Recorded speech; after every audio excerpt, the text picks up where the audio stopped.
இது என்ன ரகம்னே தெரியல. இங்க வந்து செத்து கிடக்கு. இது என்ன சின்னதா கிட்டு மாரி இருக்கு. இது எதுக்கு யூஸ் பண்ணுவோம்? சுவிட்ச போட்டா அந்த மாரி ஜம்முன்னு மழை பெய்யணும். விழுந்து 10 நாள் ஆச்சு. அத தூக்கி வைக்கிறதுக்கு இப்ப தான் நேரம் வந்திருக்கு. உலகெங்கிலும் இருந்து காணும் அன்பான பார்வையாளர்களுக்கு கோழி சத்தம் யூடியூப் சேனல் சார்பாக வணக்கத்தை தெரிவிச்சுக்கிறோம். இன்னைக்கும் ஃபார்ம் அப்டேட் தான். ஆல்ரெடி பாம்பு, கீரிப்புள்ள வந்தது எல்லாமே போட்டிருந்தோம்.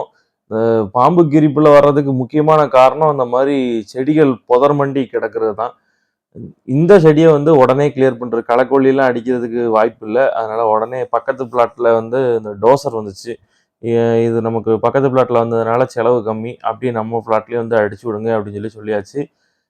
தெரிஞ்சவங்களுக்கு இருக்கட்டும், தெரியாதவங்களுக்கு சொல்றேன். இதுதான் டோசர். டோசர்னா ஒண்ணும் இல்லங்க. ரொட்டேட்டர்ன்னு சொல்லி ஆல்ரெடி வீடியோ போட்டிருப்போம். அது மண்ண வெட்டி குடுக்கும். டோசர் என்னன்னு பார்த்தீங்கன்னா, டிராக்டருக்கு முன்னாடி ஒரு பெரிய பிளாட் மாரி இருக்கும். அது வந்து மண்ண தள்ளி இடத்த வந்து ஃப்ளாட் ஆக்கி குடுக்கும்.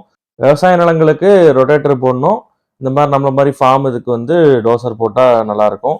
ஆனா, இதுல என்னன்னா கொஞ்சம் மண்ணு போய்க்கிட்டே இருக்கும். ஒரு இடத்துல குமிஞ்சு வச்சுருவாங்க. இது மட்டும் தான் இதுல மைனஸு. சரி இது எவ்வளோ சார்ஜ் ஆகும்னு பார்த்தீங்கன்னா, நமக்கு ரன்னிங் வரல. ஏன்னா பக்கத்து ஃப்ளாட்ல இருந்த டைம்ல கூப்பிட்டுட்டோம். இதுக்கு வந்து 1 மணி நேரத்துக்கு ரூ. 750 சார்ஜ் பண்றாங்க. உங்க ஏரியால ரொட்டேட்டர் போடுறதுக்கு, இல்ல டோசர் போடுறதுக்கு என்ன சார்ஜ் பண்றாங்கன்றத உங்க கமெண்ட்ல சொல்லுங்க. ஒவ்வொரு ஏரியால என்ன ரேட் இருக்குன்னு சொல்லி பார்க்கலாம். இந்த டோசர் போட்டோனே இடத்த பாருங்க ஒரு அப்படியே ஃப்ளாட் ஆயிடுச்சு. சூப்பரா பளபளன்னு ஆயிடுச்சு. போன வீடியோல இந்த இடத்துல தான் நம்ம பாம்பு சொல்லியிருந்தோம். இந்த இடத்துல வலையில சிக்கி செத்து கிடந்துச்சுன்னு சொல்லியிருந்தோம். இப்போ இந்த காடை ஷெட்டுக்குள்ள நம்ம மீன் வலைய வச்சு தான் பார்ட்டிஷன் பண்ணியிருக்கோம். ஒரு கேபினுக்கும் இன்னொரு கேபினுக்கு நடுவுல வெறும் மீன் வலைய தான் வச்சிருக்கோம். மேல மீன் வலையில இந்த மாரி ஒரு பாம்பு சிக்கி செத்து கிடக்கு.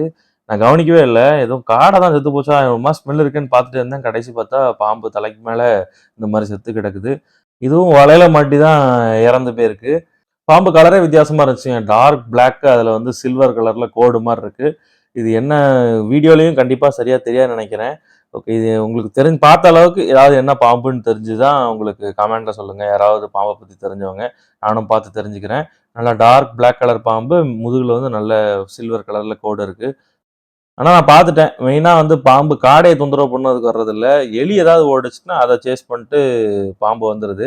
இது இந்த பாம்பு எப்படி இப்படி வருது அப்படின்னு சொல்லி பார்த்தீங்கன்னா, எனக்கு தெரிஞ்ச ஒரே வழி சைடுல தண்ணி டேங்க் வைக்கிறதுக்கு இந்த மாரி வச்சிருக்கிறோம். இதுல தான் ஏறி அந்த பைப் வழியா உள்ள வர்றதுக்கு சான்ஸ் இருக்கு. இன்னொன்னு என்னன்னு பார்த்தீங்கன்னா, பேனல் ஷீட் போட்டிருக்கோம். ஓலைக்கும் ஷீட்டுக்கு நடுவுல இந்த மாரி கச்சுன்னு இடம் இருக்கு. இதுல போய் கூட பாம்பு சேஃப்டியா உட்காந்துக்கிடும். வெளிய என்னதான் நீட்டா இருந்தாலும் இந்த மாரி கேப்பும் இருக்கு. இது ஒரு பிரச்சனை. பேனல் ஷீட் போடுறதுல இதுவும் ஒரு சின்ன ப்ராப்ளம் இருக்கு. ஓகேயா. வர்றது வந்துட்டு தான் இருக்கும். நம்ம இடத்தையாவது சுத்தமா வைப்போம்ன்னு சொல்லிட்டு தான் டோசர கூப்பிட்டு இந்த மாரி அடிச்சுட்டு இருக்கோம். டோசர் அடிச்சப்புறம் இடம் பார்க்கறதுக்கே ரொம்ப சூப்பரா இருக்குங்க. புதுசா வாங்கி போட்ட மாரி ஒரு ஃபீல் இருக்கு. உங்களுக்கு அப்புறம் புதுசா ஒரு ஷெட்டும் பிளான் பண்ணிட்டு இருக்கோங்க. அந்த ஒரு உங்களுக்கு நான் கை காட்டுறேன் தெரியுதா? அந்த இடத்துல தான் 50க்கு 20 சைஸ்ல ஒரு ஷெட்டு பிளான் பண்ணிட்டு இருக்கிறேன். அது இந்த இந்த மாரி பிரச்சனைலாம் இல்லாம ஆஸ்பெட்டாஸ்ல தான் ஷெட் போட போறேன். உங்களுக்கு அது நல்லா பக்காவா பிளான் பண்ணியிருக்கிறேன். நான் அந்த ஷெட் போடச்சுல நிப்பிள் சிஸ்டத்துலருந்து எல்லாமே உங்களுக்கு ஃபுல்லா காமிச்சிடுறேன். இந்த இடத்துல கோழி குஞ்சுகள் இருந்துச்சு. அதான் நம்ம கீரிப்புல தலைவர் வந்து காலி பண்ணிட்டு போனாரு. அது சைடுல அவரு உண்டாக்குன கேப் தான் அதெல்லாம்.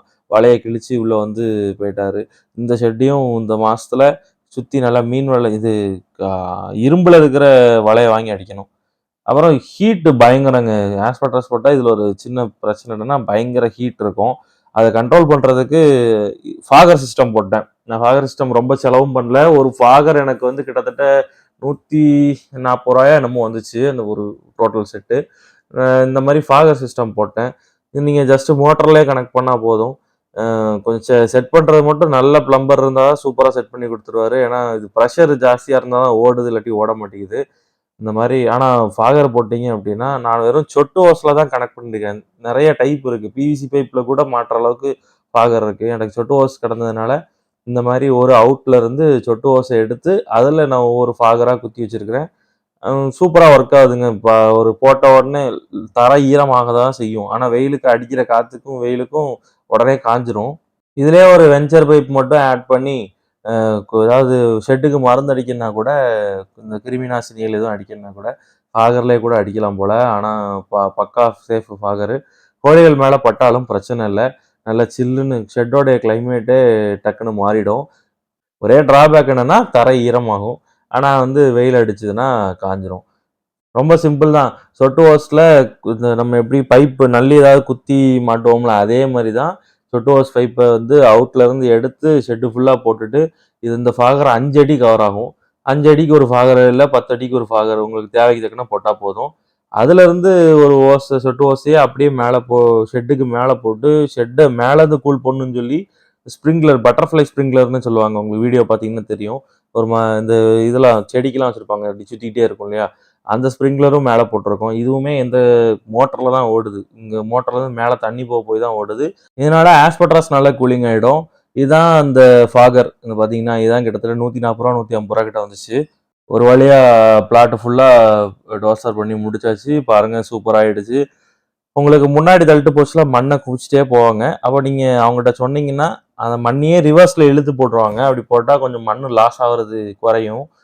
சைடுலலாம் பார்த்தீங்கன்னா, கண்ணு வச்சிருக்கோம். அதனால அங்க மட்டும் அதனால லைன் லைனா உங்களுக்கு களை இருக்கிற மாரி தெரியுது. கண்ண சுத்தி கொஞ்சம் களை இருக்கிறது பிரச்சனை இல்ல. ஏன்னா, கொஞ்சம் மண்ணு ஹீட் ஆகாம இருக்கும். சுத்தமா வெட்டையா நம்ம தோண்டி போட்டோம்னா, அ செடியும் ஹீட்டுக்கு கருகிரும். இந்த சின்ன வேலைக்கு ஆள் கிடைக்க மாட்டாங்கன்னு சொல்லுவாங்கல்ல. அத நான் ரொம்ப அனுபவப்பட்டுட்டேன். என்னன்னா, வெல்டரு கேட்டு மாக்குறதுக்கு ரொம்ப கஷ்டப்பட்டு எப்படியோ அவர்ட்ட போராடி கூட்டு வந்தேன். ஒரு வழியா கேட்டுக்கும் வெல்டிங் வச்சு முடிச்சாச்சு. இப்போதைக்கு பிரச்சனை இல்ல. கேட்டு சூப்பரா நிக்குது.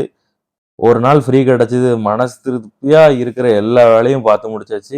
ஃபார்மும் ரொம்ப சூப்பரா நீட் ஆயிடுச்சு. கேட் வேலையும் முடிச்சுட்டு. வீடியோ பிடிச்சிருந்தா கண்டிப்பா லைக் பண்ணிருங்க.